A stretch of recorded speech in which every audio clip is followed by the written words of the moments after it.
Hey, what's going on? So there's a fresh update for Super Mario Bros. Wonder, and even though it might look small at first glance, there are actually some pretty interesting additions and changes that are worth talking about if you've been playing the game regularly. One of the biggest highlights here is the addition of Amiibo support, which is something a lot of players were curious about. Now, while you're inside a level, you can pause the game and you'll see a brand new option that says Scan Amiibo. This means you can tap your Amiibo figure directly and trigger whatever in-game functionality is tied to it. Nintendo hasn't gone super detailed in the patch notes about what each Amiibo does yet, but if you've played other Mario titles, you probably already have a good idea of how this could work.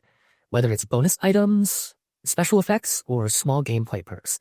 It's a nice extra layer that adds a bit more interactivity, especially for collectors who already have a shelf full of Mario-themed figures.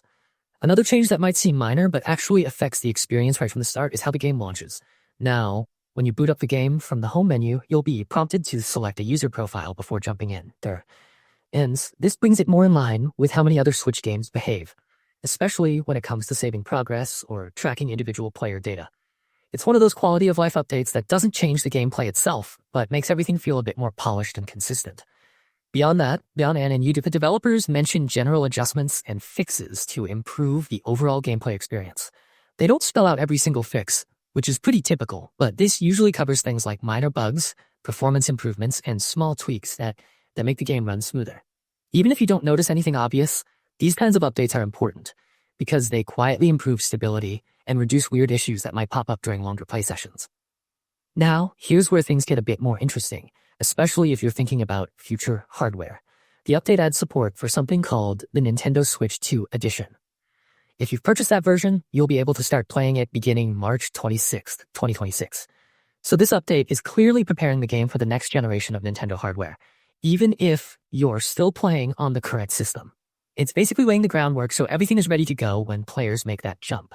On top of that, when you start the game on the newer system, you'll notice a new entry on the title screen that links directly to the Nintendo eShop. Selecting it takes you straight to the upgrade pack page, which makes it super convenient if you're looking to enhance your version or access whatever improvements come with that edition.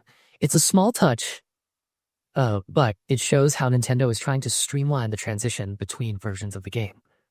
There's also an addition that might not matter to everyone, but is still a really nice inclusion. The game now supports the Polish language, which means more players around the world can enjoy the game in their native language. Updates like this often go unnoticed by a lot of people, but they make a big difference for accessibility and global reach.